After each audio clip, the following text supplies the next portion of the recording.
جو بھی اٹیکس ہوتے ہیں انفیکشن کے، سب سے پہلے وہ ٹونسلس ہی اس کو ٹیکل کرتا ہے.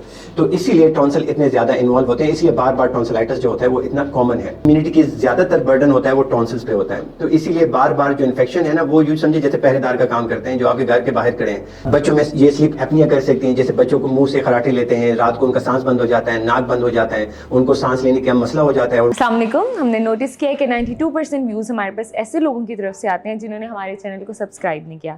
تو آج ہم مرہم کی طرف سے آپ کے پاس ریکویسٹ کرنے آئے ہیں کہ آپ ہمارے چینل کو سبسکرائب کریں تاکہ ہم اور انفارمیٹیو کنٹینٹ اور اچھے ڈاکٹرز اپنے پلیٹ فارم پر لا سکیں. Thank you. السلام علیکم. میرا نام ڈاکٹر ارشد اللہ آفریدی ہے. میں ایز ایسوسیٹ پروفیسر ENT ناک کان گلا کام کر رہا ہوں Shalimar institute of health sciences میں. اگر آپ کو میرے شعبے کے حوالے سے کوئی بھی سوال ہے یا کوئی بھی معلومات لینی ہے تو آپ نیچے دیے گئے لنک پہ کلک بھی کر سکتے ہیں، اور ساتھ میں جو فون نمبر ہے اس پہ کال کر کے آپ معلومات بھی حاصل کر سکتے ہیں. اتنے زیادہ بچوں کو ٹونسلیکٹمی کی ضرورت یا ٹونسل نکالنے کی ضرورت کیوں پڑتی ہے؟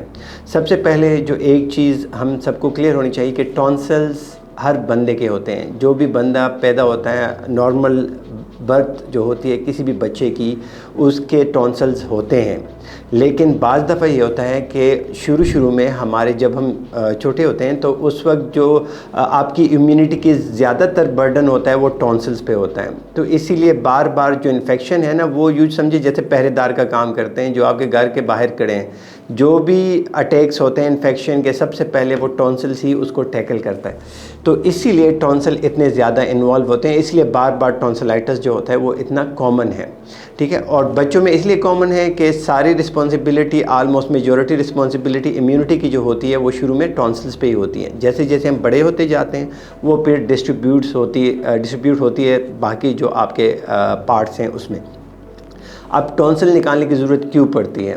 کوئی بھی جسم کا کوئی بھی عضو ہو، کوئی بھی پارٹ ہو، جب اس میں انفیکشن بہت زیادہ ہو جاتی ہیں، جب آپ کی اینٹی بایوٹک اثر نہیں کرتی، یا اللہ نہ کرے آپ کو کینسر کا شک ہوتا ہے، یا آپ اس میں بار بار پیپ کا یا ریشے کا پڑ جانے کا علامات آتے ہیں، یا بار بار بخار ہوتی ہے، کھانے پینے کا مسئلہ ہوتا ہے، تو پھر آپ ٹونسلیکٹمی کی طرف جاتے ہیں. اب بچوں میں اتنا کامن کیوں ہے؟ کیونکہ میں آپ کو بتا چکا ہوں کہ بچوں میں دس از جو ہماری فرسٹ لائن آف پروٹیکشن ہے وہ ہے. تو اسی لیے ٹونسلائٹس بہت زیادہ کامن ہوتے ہیں. اگر میں آپ کو ایک ایگزامپل دوں، اگر امریکہ میں سالانہ 10 لاکھ سرجریاں ہوتی ہیں تو 10% آف دیم آر ٹونسلیکٹمیز، اور وہ پیڈیاٹرک ٹونسلیکٹمی ہے، مطلب بچوں کی ٹونسلیکٹمی، جو کہ آلموسٹ 10% ہوتی ہیں.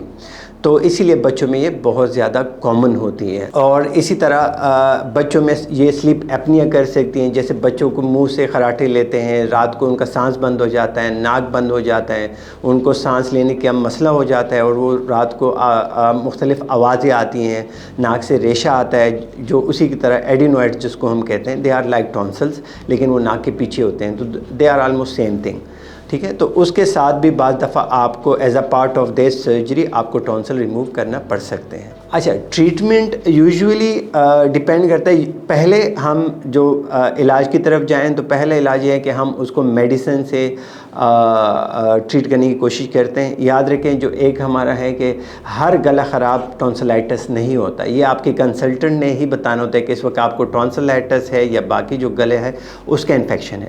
تو اسی لیے جب بھی آپ کا گلا بار بار خراب ہو رہا ہے، آپ نے ENT کنسلٹنٹ کو دکھانا ہے کہ، اور اس نے کیٹیگرائز کرنا ہے از اٹ فیرنجائٹس، ٹونسلائٹس یا کوئی اور گلے کی بیماری ہے. تو اسی لیے شروع میں اس کی ٹریٹمنٹ تو میڈیکل ہے. لیکن اگر بار بار انفیکشن ہو رہا ہے اور کچھ علامات ایسی ہیں کہ میڈیسن اثر نہیں کر رہی، یا اینٹی بایوٹک ایبیوز ہو رہا ہے، ہمیں مہینے میں 1 دفعہ یا 2 دفعہ ان کو اینٹی بایوٹک ٹونسلائٹس کی وجہ سے دینا پڑ رہی ہے، تو پھر آپ کو ٹونسلیکٹمی کی طرف جانا پڑتا ہے، اور آپ کو ٹونسل جو ہے اس کو ریموو کرنا پڑ سکتے ہیں. اس کے ساتھ ہی شروع میں جو بتا چکا ہوں کہ اگر آپ کو میلیگننسی یا ٹیومر کا ڈاؤٹ ہے، کینسر کا ڈاؤٹ ہے، تو آپ نکال سکتے ہیں. سلیپ ایپنیا جس کو ہم کہتے ہیں، جس میں سانس بند ہو جاتا ہے سوتے ہوئے، تو اس میں آپ نکال سکتے ہیں. بار بار پس پڑ جانا، ریشہ پڑ جانا، اس میں آپ نکال سکتے ہیں. تو اس کے حوالے سے اگر آپ کا کوئی بھی کویشچن ہو تو اگین آپ مرہم کے لنک پہ کلک کر سکتے ہیں، اور مرہم کے دیے گئے نمبر پہ کلک کر کے یا کال کر کے آپ مزید معلومات حاصل کر سکتے ہیں. Thank you very much.